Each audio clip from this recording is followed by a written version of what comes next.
નમસ્કાર દર્શક મિત્રો, હું પલ્લવી શેઠ ન્યૂઝ ઓફ કચ્છમાં આપનું સ્વાગત કરું છું। આજે 28 ડિસેમ્બર, જોઈએ આજના સમાચાર।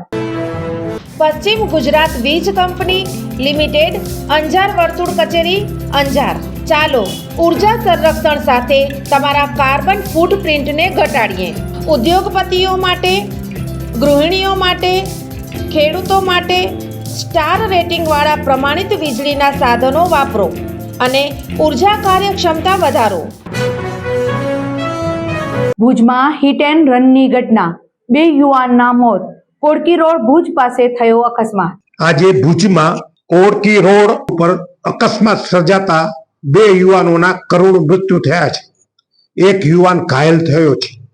વિગત એવી છે કે રાવલવાડી તરફથી બાઇકમાં આવી રહેલા યુવાનોને આગળથી આવતી ક્રેટા કારે જે પૂર ઝડપમાં આવી રહી હતી તેણે આ મોટરસાયકલ સવારોને હડફેટે લીધો અને અકસ્માત સર્જ્યો હતો, જેમાં જ્યેષ્ઠાનગરમાં રહેતા 43 વર્ષના આમદ હસન સમા તથા રામનગરીમાં રહેતા 37 વર્ષના નરેશ ભીમજી ચારણનું કરુણ મૃત્યુ થયું હતું, જેના સીસીટીવી પણ બહાર આવ્યા છે। ક્રેટા કાર શોરૂમમાંથી ટેસ્ટ ડ્રાઇવિંગ માટે ચાલક લાવ્યા હતા, તે દરમિયાન અકસ્માત સર્જાતા અરેરાટી ફેલાઈ છે। સ્થળ ઉપર લોકોના ટોળેટોળા ભેગા થયા હતા। પોલીસ તપાસ ચલાવી રહી છે।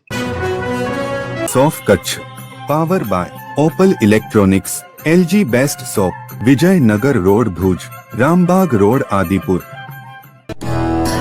Power by KC jewellers, latest fashion ડિઝાઇનના ઓર્નામેન્ટ્સનો વિશ્વાસપાત્ર શોરૂમ, હોસ્પિટલ રોડ ભુજ। દર્શક મિત્રો, આ હતા આજના સમાચાર। આવતીકાલે ફરીથી મળીશું, ત્યાં સુધી મને રજા આપશો। નમસ્કાર।